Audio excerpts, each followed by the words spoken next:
It's a beautiful spring day, and today we are going to discover what moss piglets are, water bears, and identify some moss types. Let's go.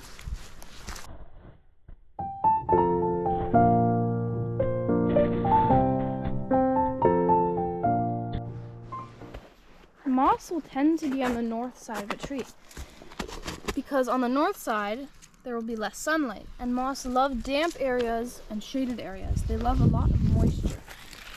So on this side of the tree is most likely, hello Daisy, hello.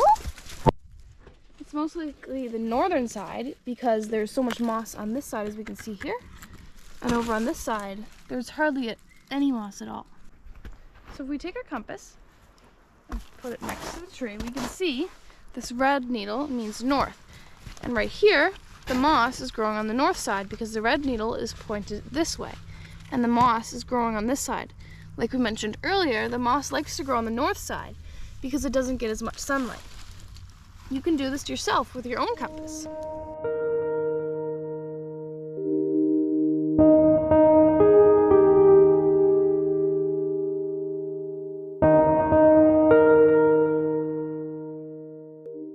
Moss is found in phylum Bryophyta.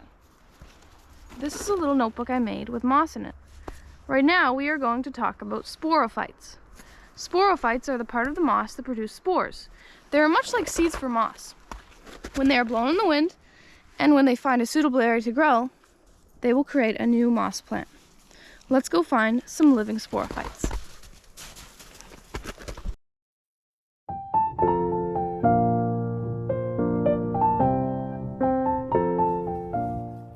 On this piece of moss, you can see those little tiny, almost yellowish in color things sticking out from it. Those are sporophytes.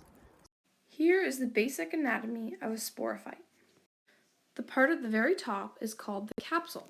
It holds the spores. To the left of the capsule, you can see a yellowish color. Those are the spores. The long stem-like structure is called the seta.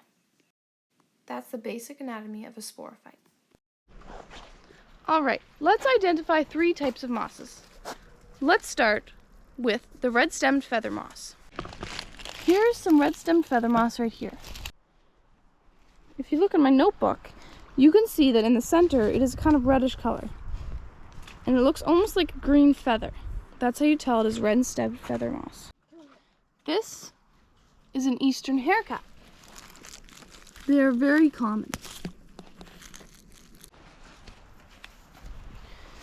This right here is sphagnum moss. Sphagnum moss was used in a world war for bandages, since it can absorb up to 20 times its dry weight in moisture.